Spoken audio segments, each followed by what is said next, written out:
ditetapkan oleh masyarakat, ada yang memang untuk mencalonkan diri. Ini bagaimana? Nah, sebenarnya dalam pemahaman agama ini bagaimana tuh? Sebenarnya kalau pemerintahan dalam Islam, kita kan memilih pemimpin di Indonesia ini sebenarnya berbeda dengan penerapan memilih pemimpin dalam Islam. Karena dari masa Rasulullah SAW, adanya pemimpin ini ada dua kemungkinan. Adakala memang ditentukan langsung oleh Allah dan Rasul, adapun adakala yang kedua ditentukan oleh pemimpin yang sebelumnya, adapun adakala yang ketiga dibayat, dilantik oleh seorang yang zi syaukah. Ini kan miripnya dengan makna ditentukan langsung oleh Allah kan ada misalnya dalam Al-Quran. Allah mengatakan ya Dawud inna ja'alnaka khalifatan fil ardi. Ini adalah contoh tansis daripada Allah. Jadi tiga konsep ini yang sebenarnya pemimpin ini dalam Islam.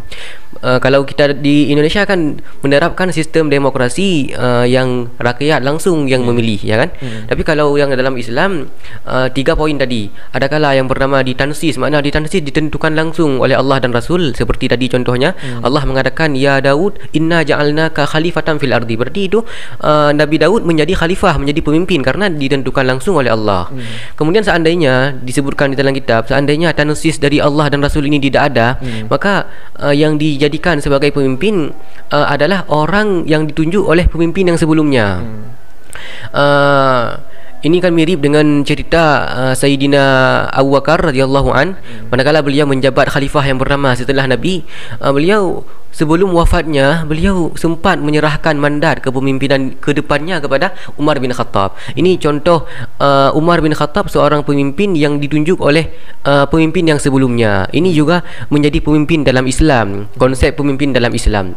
Adapun yang ketiga, ketika tidak ada penyerahan daripada pemimpin yang sebelumnya, maka ini dibayat, adapun ditentukan oleh orang yang zi syaukah. Makna orang yang zi syaukah, orang yang dalam suatu negeri, yang dalam suatu, kalau dulu kan dalam masyarakat Islam sendiri, orang tersebut ditakuti, disegani oleh banyak manusia karena sifat beliau. Karena ini kan mirip dengan kisah Abu Bakar di saat wafat Nabi.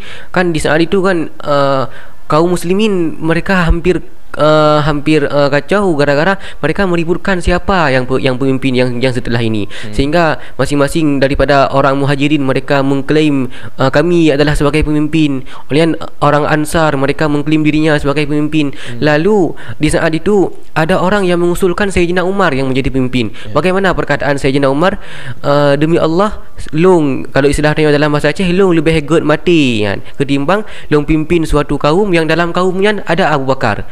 Bukankah Allah telah memuji Abu Bakar dalam Al-Quran, yang ketika Allah ceritakan tentang Abu Bakar dengan Nabi Muhammad kan, saniyasnaini izhuma fil ghari. Jadi Allah mengatakan Nabi Muhammadnya dua dengan Abu Bakar dalam gua waktu beliau berhijrah, karena kan satu-satunya sahabat Nabi yang paling akrab, yang paling dekat dengan Nabi adalah Sayyidina Abu Bakar. Sehingga Abu Bakar di saat itu beliau menjadi pemimpin bukan gara-gara ditentukan oleh Nabi, tetapi beliau menjadi pemimpin gara-gara dibayat oleh Sayyidina Umar, yang Umar ini beliau orang yang memiliki syaukah. Lalu dengan Sayyidina Umar mengatakan long setuju Abu Bakar yang menjadi khalifah, maka seluruh orang kaum muslimin waktu itu yang hadir di dalam forum mereka membaiat Sayyidina Abu Bakar.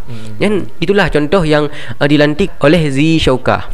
Tetapi kalau memilih pemimpin yang hari ini sudah berbeda dengan sistem pemerintahan yang disuruh di dalam Islam, yang diperintahkan dalam Islam. Sekarang miripnya dengan sistem demokrasi. Jadi rakyat yang menentukan siapa calon pemimpin mereka. Ya, tidak masalah, karena emang pemimpin ini harus ada walaupun ditentukan dengan dari rakyat langsung. Yang penting harus ada pemimpin kan, yang dengan adanya pemimpin akan terjaga maslahatnya banyak untuk rakyat dan akan terjaga kehidupan suatu negara.